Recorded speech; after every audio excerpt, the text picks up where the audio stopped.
OM-PSG. Donc le troisième qui reçoit le premier, ouais, c'est ça. Ouais.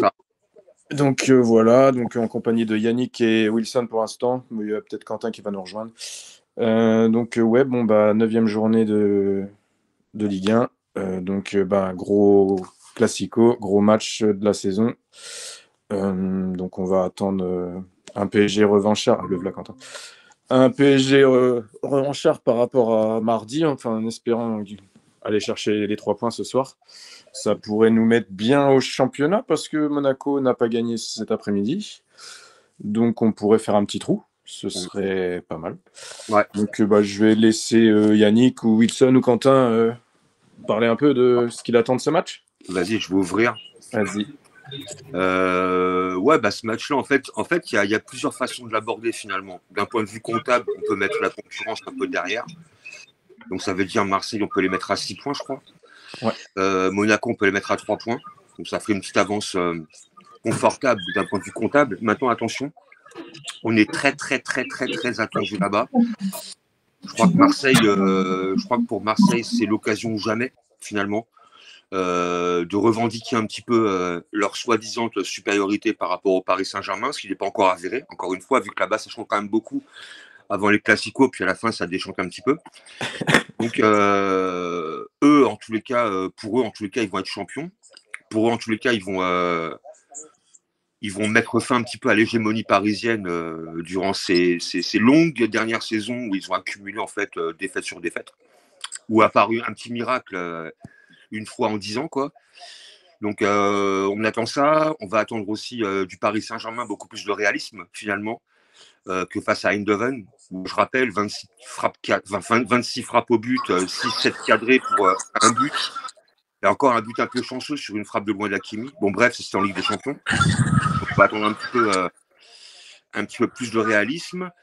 Et il serait peut-être temps aussi que le jeu se mette vraiment en place. Il n'y a pas besoin d'attendre 3-4 ans pour mettre une équipe en place. On a pu le voir avec le Barça qui a écrabouillé le Real Madrid hier. Et pourtant, Hansi Flick, il se ramène il n'y a pas longtemps et il bat une équipe. Donc, ça veut dire qu'on peut très bien bâtir une équipe en assez peu de temps. Après, on pourra toujours mettre un petit peu en exergue les choix un peu bizarres d'Enrique. Encore une fois, il met Kangli a priori en faux neuf. Alors que j'avais un peu d'espoir quand j'ai vu Asensio en faux neuf. Et là, effectivement, ça me paraissait beaucoup plus logique, finalement. Vu que Asensio est quand même beaucoup plus efficace devant, dans cette position-là. Voilà, je suis content de retrouver Vitinha. Donc, c'est un peu normal. Ouf quand même, quoi. Parce que Ruiz, encore une fois, il montre rien avec le PSG. Donc, il a beau être bon avec l'Espagne. Moi, j'en ai rien à foutre qu'ils soient bons avec l'Espagne. Moi, c'est Paris, c'est pas l'Espagne. Donc, on va attendre. Alors, effectivement, on va tous attendre une victoire. Maintenant, on verra un petit peu comment va se dérouler le match. Moi, je m'attends à ce qu'on en prenne un petit peu pendant 15-20 minutes. L'idée, effectivement, c'est de bien les contenir. C'est de vraiment faire un contre-pressing, aller rapidement à la récupération du ballon, les mettre en danger. Et surtout, on aura des occasions. Après, il faut les mettre au fond. Parce que finalement, ce qui manque à cette équipe-là, c'est pas grand-chose. C'est être réaliste devant le but. Si on est réaliste, ce match-là, on peut le plier. Maintenant, si on fait comme contre Eindhoven, où on a beaucoup d'occasions, mais qu'on ne marque pas, après, derrière, ça peut être ouvert. Avec la ferveur du Vélodrome, ça peut faire la différence. Donc, moi, je me méfie, mais je ne suis pas non plus forcément hyper inquiet sur ce match-là. Nico, tu peux baisser un peu le son, c'est ça ? Ça y est, je l'ai baissé. Ok, ça marche, merci. Donc, en fait, juste pour finir, moi, c'est plus finalement l'ambiance et la ferveur qui seront un atout vraiment contre nous. Après, en termes de jeu, moi, je considère qu'on est quand même normalement supérieur à cette équipe de Marseille. Après, je continue parce qu'après, je vais partir voir le match si on perd, mais l'ambiance et la ferveur ont toujours été à Marseille. Mais nos joueurs sont professionnels, ils ont joué dans les plus grands stades d'Europe. Donc, ils ont pas avoir peur de ça et on n'a pas peur de ce match-là. Mais non, ça va être une équipe Marseille. Attention, c'est une équipe qui est très très bonne en ce moment. Mais nous, Paris, on a toujours été bon à Marseille. On a toujours gagné à Marseille. Ça fait, je sais pas, 5-6 ans qu'ils nous ont pas battus. Non, plus que ça. Ça fait au moins 11 ans qu'ils nous ont pas battus chez eux. Ils nous ont battus en Coupe de France. Ouais, en Ligue 1, je veux dire. Voilà, en Ligue 1. Mais non, parfois, ça va être un match difficile. Faut pas tourner un match facile. J'ai un écho quand je parle, les Par contre, mecs. il y a un écho, ouais. Ouais, il y a C'est un écho. Nico. C'est bon là? Ouais, c'est bon. Ouais. On nous disait qu'il ne faut pas s'attendre à un match facile parce que Marseille, ils vont nous mettre la foudre pendant 15-20 minutes. Ouais. Et c'est là qu'il va falloir marquer le but pour les calmer direct. Mais non, non. Après, on parlait de la compo vite fait avec Yannick. Là, Ruiz, heureusement qu'il n'est pas là parce qu'il sert à rien quand il joue. Mais par contre, mettre Lee en numéro 9, je suis moins fan. Il y a le choix de la commission, le choix de Colomani. Donc, on verra ce que ça donne. Bon, les gars, je vous trouve un peu dur quand même avec Ruiz. Je fais ma petite aparté. Parce que certes, effectivement, avec le PSG, il ne montre pas grand-chose, mais je pense qu'il n'est pas dans une bonne disposition. Il n'est pas mis dans une bonne disposition avec bien sûr pas mal de joueurs cette saison. Et je pense que aussi la tactique d'Enrique, qui demande aussi un espèce de contre-pressing à ce genre de joueur, fait défaut aussi à ce joueur-là. Parce que c'est pas un joueur qui va justement effectuer beaucoup de pressing. C'est un joueur à la type un peu, j'appelle ça un peu Mota, c'est-à-dire j'ai le ballon et encore Mota, techniquement, c'était largement au-dessus. Oui. Mais derrière, c'est quand même un joueur qui, voilà, en termes techniques, il n'est pas forcément bon, mais en termes de passe et aller devant, il peut apporter quelque chose. Et je pense aussi que la tactique d'Enrique ne met pas les joueurs en valeur. C'est ça notre problème. Et ce soir, je pense que ça a démontré. Tout dépend de ce qui va se passer. Parce qu'on connaît le PSG aujourd'hui. Le PSG, vous le connaissez encore mieux que moi. C'est-à-dire que c'est un PSG aujourd'hui qui a ses faiblesses et qui a des armes. C'est-à-dire si Enrique met une bonne tactique dès le début de match, ça va se voir tout de suite. Le PSG, il n'y a pas de blanc-noir, c'est gris souvent cette saison. Donc, on ne sait pas comment on peut développer la chose. Oula, il y a un écho aussi comme. Ouais, c'est Nico, je sais pas, c'est bizarre. Bah, pourtant, je parle pas, je fais rien, donc c'est bizarre. Ouais, T'as non. pas de son derrière, non? T'as pas de son derrière toi? T'as pas de son derrière toi? Une télé? Ben non, j'ai coupé le Non. son, du match.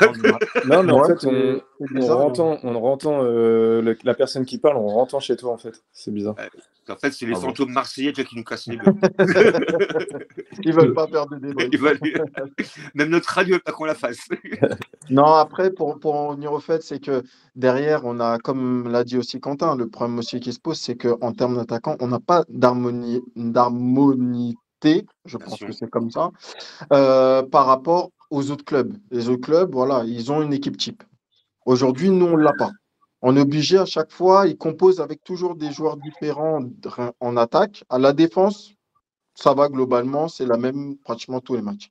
Bah, avec Mais Enrique, tu n'auras jamais une composition d'équipe c'est ça le problème. thématique. Hein. Ben c'est ouais, ça le mais problème.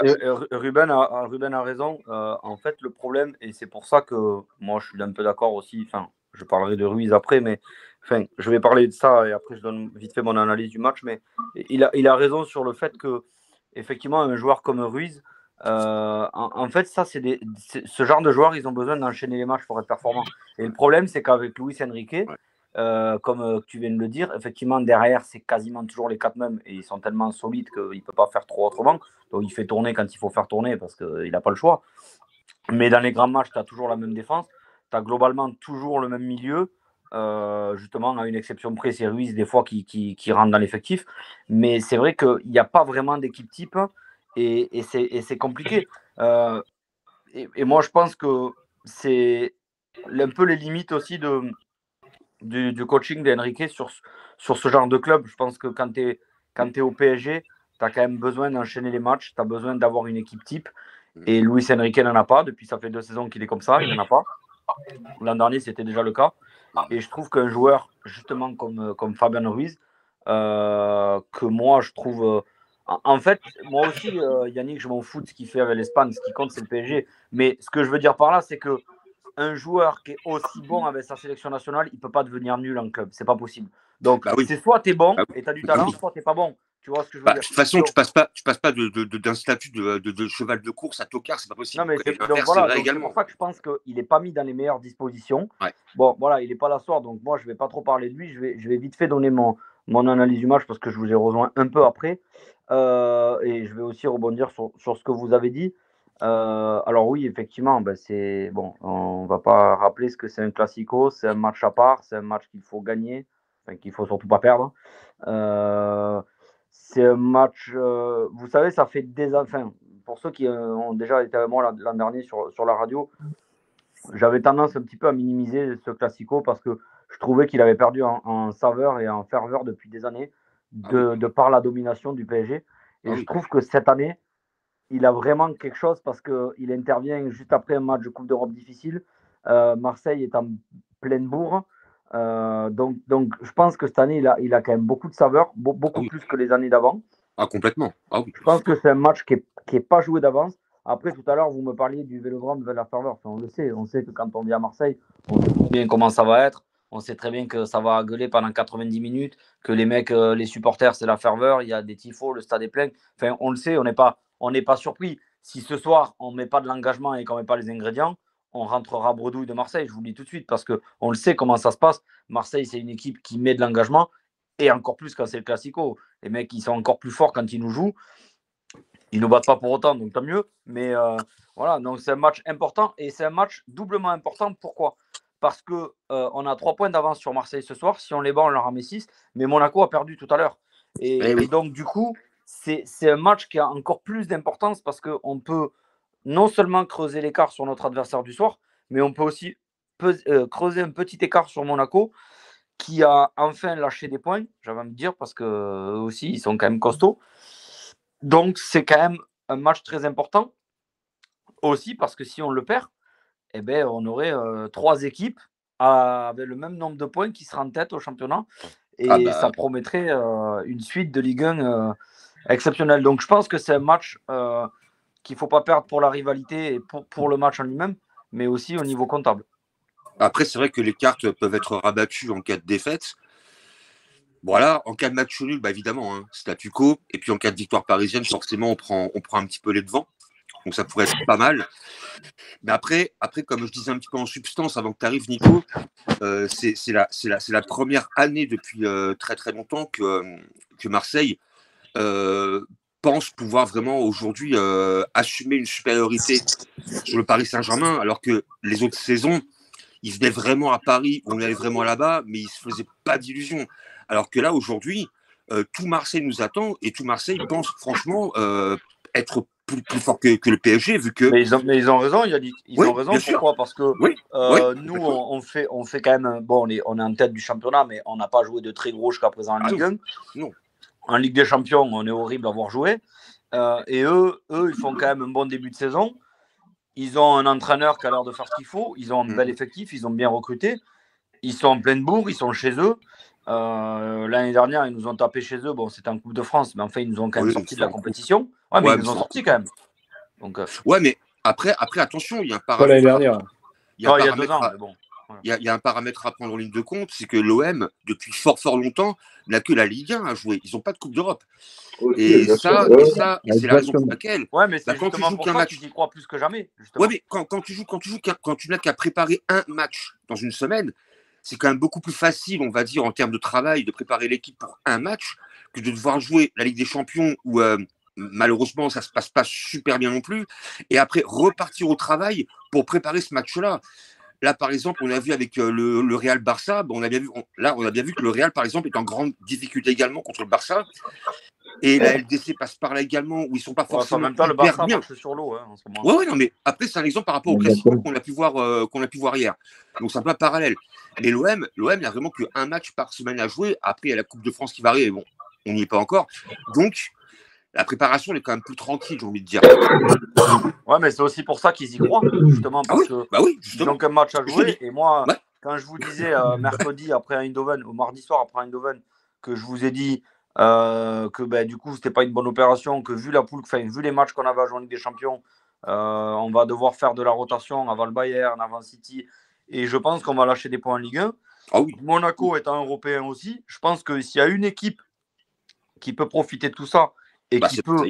Et moi, quand je vous ai dit, on joue pas bien, on n'est pas bon et tout, et en Ligue des Champions, on va laisser des points, et peut-être qu'on ne sera pas champion de France. Quand je vous dis ça, c'est que, et ça me fait chier de le dire, mais je pense que cette année, Marseille a une carte à jouer plus que les années précédentes en Ligue 1. C'est possible, donc voilà. Ah oui, non, mais c'est possible. Faut pas être borné en disant de toute façon, on peut très bien faire le match de ce soir est très important. Ah oui, complètement. Là, on s'enflamme, on dit Marseille, une carte à jouer. Oui, ils ont une carte à jouer. Mais Marseille, c'est comme toutes les années. Ils commencent très bien le championnat et après, ça descend.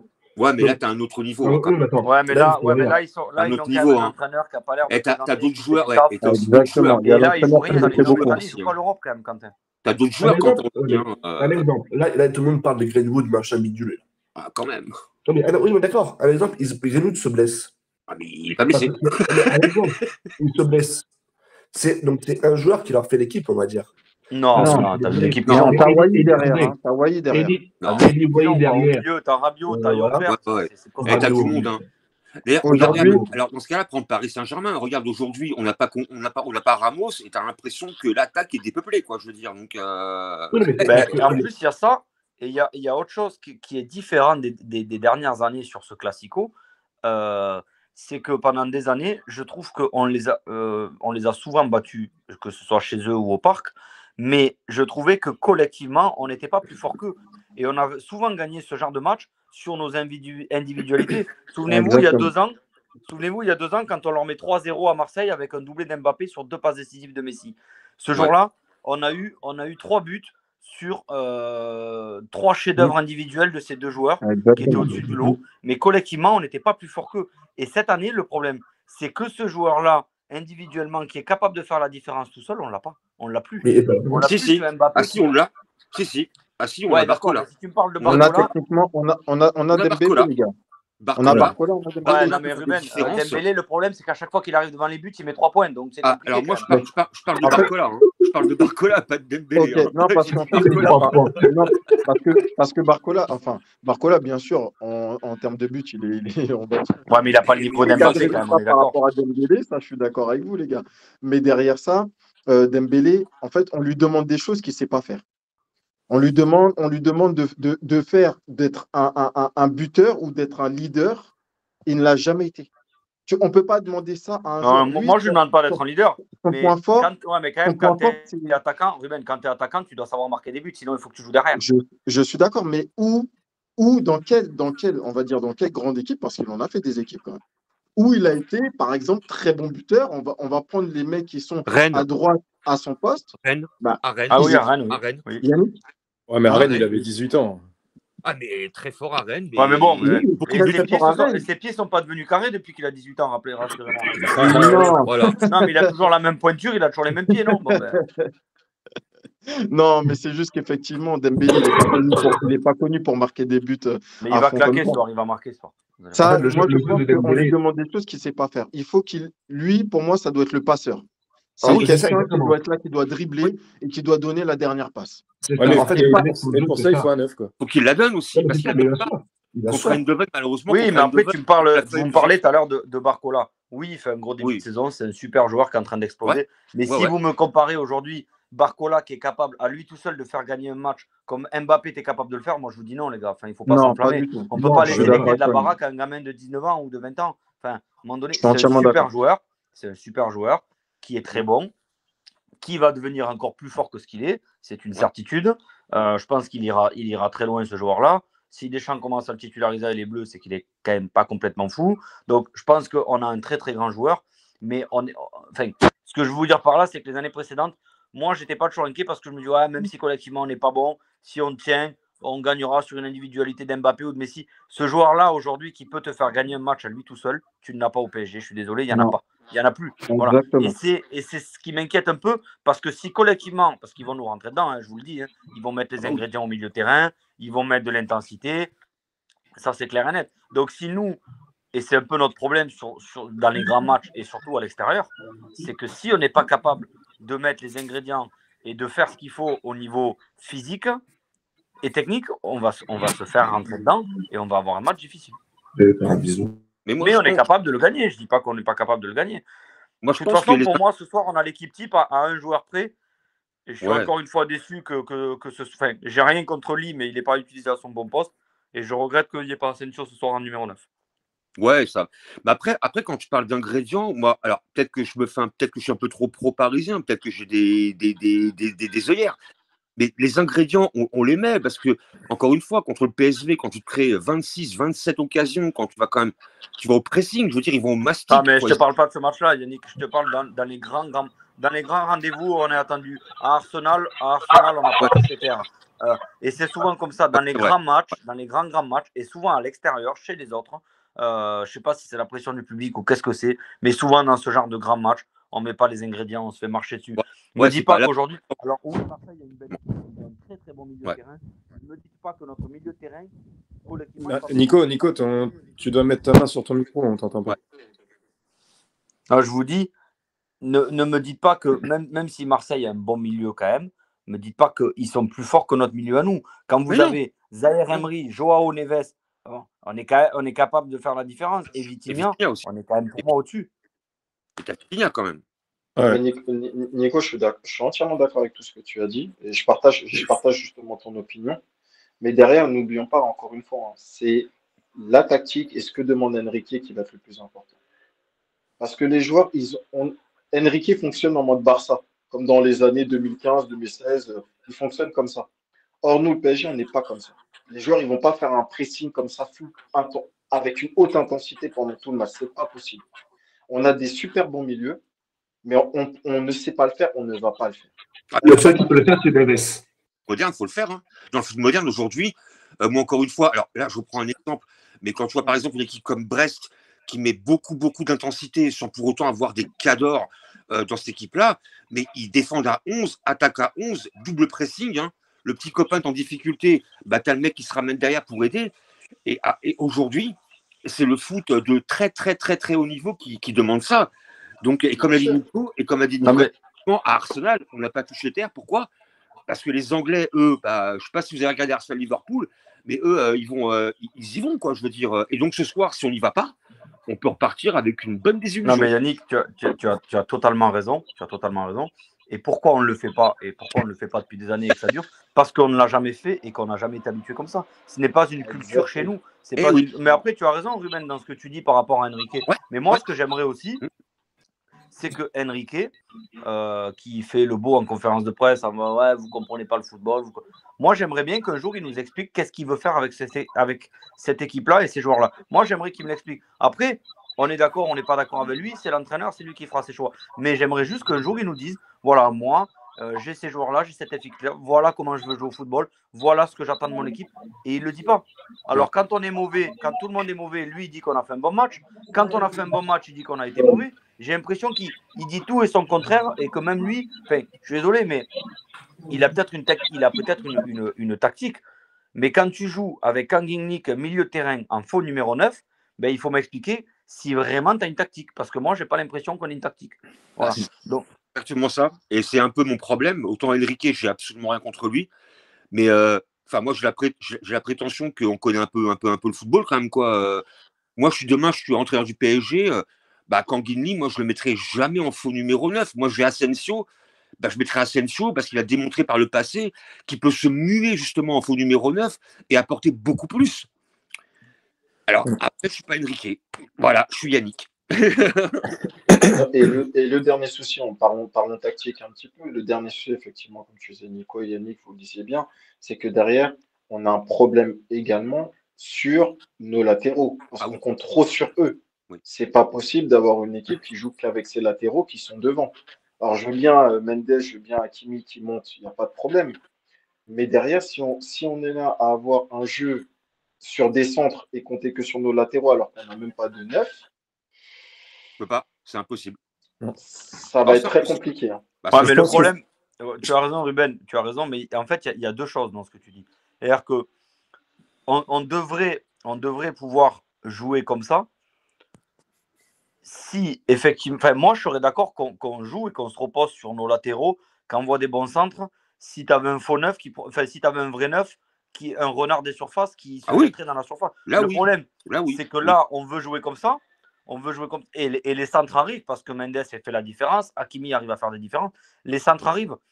Le problème, c'est que tu n'as pas ce numéro 9, tu n'as pas ce buteur, ce tueur un peu devant le but qui est là et qui va être bien placé au bon endroit. Donc je me dis, Alors, ouais, ok, tu veux jouer comme ça, tu veux jouer avec des latéraux, avec des centres qui arrivent, mais si tu joues comme ça, il faut certainement pas jouer avec Lee en faux neuf. Et c'est pas contre Lee que je dis ça, c'est juste que c'est pas son profil. Enfin, tu peux pas demander à Lee d'avoir l'activité quand un Ramos ou un profil un peu à la Giroud, un peu en renard des surfaces, qui va peser. Tu peux pas, c'est pas son poste. Bah non, mais de toute façon, en fait, n'importe comment, tu as deux tactiques. Quand tu joues avec un vrai numéro 9, type Ramos, là, tu peux t'appuyer sur tes latéraux parce que forcément, les centres vont arriver, c'est clair. Ramos, il est là. Mais quand tu joues un peu à la City de l'époque, sans vrai numéro 9, tu joues la profondeur. Tu joues pas les centres, tu joues en profondeur, tu joues en attaque placée. Tu cherches des décalages et t'envoies en profondeur. Jamais tu fais des centres, des centres, des centres, des centres. Kanglini fait 1m70, qu'est-ce qu'il va les récupérer devant de la tête? C'est pas possible. Et Kolo Muani, malheureusement, je crois qu'il en manque de confiance aussi, parce que voilà, c'est. En même temps, il est dans la tête. tête. Dans la tête. Les gars, vous ne posez pas une question du fait que moi-même, je ne comprends pas pourquoi aujourd'hui Vitinha ne tire pas. Nos milieux de terrain ne tirent pas de loin. Vitinha l'a fait en début de saison. Depuis, je ne Il le comprends fait pas. plus. Ouais, Et après toi, aussi, tu joues contre des équipes, ils sont tous derrière. Donc, Justement, il faut profiter de ça pour tirer de loin. Ouais, il y a un joueur qui a marqué un très beau but d'une frappe de loin il n'y a pas longtemps. C'est le copain Yannick, c'est Fabien Ruiz. Même Hakimi ce mardi. Je ne sais plus contre qui c'était, mais il avait marqué un but Hakimi, en c'est frappe ce qu'il fait. C'est pas contre Brest? Non, contre Brest. Ouais, c'était Brest, ouais. Il la met sous la barre. Il frappe de loin. Il met une ligne d'enfer, quoi. Après, Clairement. je pense que ce soir, nos latéraux, ils vont être un peu moins offensifs. Hein. Ouais. Après, l'idée pour moi, oui. c'est vraiment de jouer attaque placée. Il faut arrêter de systématiser les centres qui n'arrivent pas, parce qu'ils n'arriveront jamais, les centres. Comme l'a dit Ruben, les centres arriveraient avec un type Kolo Muani, Gonzalo Ramos. Alors après, ça va arriver. Est-ce que ça va rentrer? Ça, après, c'est encore autre chose. Mais au moins, les centres arrivent. Et Ramos, là-dessus, il manque cruellement. C'est un renard des surfaces. Et on ne l'a pas, ce renard, aujourd'hui. Donc, pour moi, ça part du milieu de terrain. Il faut un peu resserrer sur le côté axial et chercher les profondeurs. On a quand même des joueurs très rapides. Barcola est très rapide. Asensio est très technique. À droite, Hakimi peut aussi monter. Mais après, derrière, il faut arrêter de systématiser les centres. Parce que malheureusement, on va s'embourber, quoi. Oui, mais c'est pour ça que j'ai pas compris pourquoi il met pas Asensio devant. Eh oui, ça va. Oui, mais ça, on est d'accord. Il met Lee devant, alors que Lee, quand il est titulaire, il est beaucoup moins bon que quand il est remplaçant, déjà. Et de deux, Lee, c'est pas un attaquant de pointe. Ça n'a jamais été un attaquant de pointe, Lee. Non, c'est un milieu axial, côté. Dans la stratégie d'Enrique, c'est Lee redescend. C'est même pas un faux neuf. Pour moi, c'est un attaquant de soutien, c'est-à-dire qu'il redescend vraiment et laisser la place aux latéraux qui sont Dembélé et Barcola. Ouais, il est entre le 8 et le 9. Ouais, exactement. Ouais, mardi, moi, j'aurais fait sortir Ruiz et j'aurais fait rentrer Asensio et du coup, avoir limite Lee en plus en 10, tu vois. Ouais, c'est ça. Et au milieu de terrain, on était avec Joao et Zahir, c'était facile, tu vois. Ouais. Mais ça, après, malheureusement, c'est le coach. Il faut qu'on. Quelque part, un peu, on doit aussi un peu subir ses décisions. On n'a pas le choix. Et malheureusement, Enrique, ce qui me gêne un peu avec lui, c'est que, comme a dit Nicolas, en fait, quand les journalistes lui posent une question par rapport à ça, il le prend très mal. Il est hyper agressif. Enfin, il est vraiment, il est sur la défensive. Il donne des leçons. On est à 5 minutes du match. On est à 5 minutes du match. Il y a un mec et on a quelqu'un dont on n'a pas parlé de lui, c'est Rabiot ce soir. J'espère qu'on va l'éteindre bien fort. Ouais, mais moi, j'ai pas envie d'en parler de lui, en fait. Non, mais voilà, les gars, il reste 5 minutes. On passe au prono, quoi. Ouais, voilà, on va faire aussi les pronos. Donc, vas-y. Est-ce que vous savez s'il y a une truc de prévu pour Barada, je pense, non? Ah oui, je crois qu'il y a une petite minute, je pense. Ouais, forcément. Il a joué dans les deux clubs quand même. Donc, bah oui. Je crois qu'il y aura une minute de silence chez Cru. Ouais, obligé. Bah normal, hein, quand même. Donc, vas-y, Yannick, ton prono pour ce soir? 2-1 pour Paris. Ok. Ruben? Moi, je dirais match nul. Donc, 2-2. Ok. Quentin? Moi, j'ai 2-0 pour Paris, Barcola et Vitinha. Nico? Alors, moi, je vois un match très intense et je vois pas mal de buts. Ah ouais? Ouais. Moi, je vais donner, au terme d'un match spectaculaire, je vais donner une victoire 3-2 du PSG.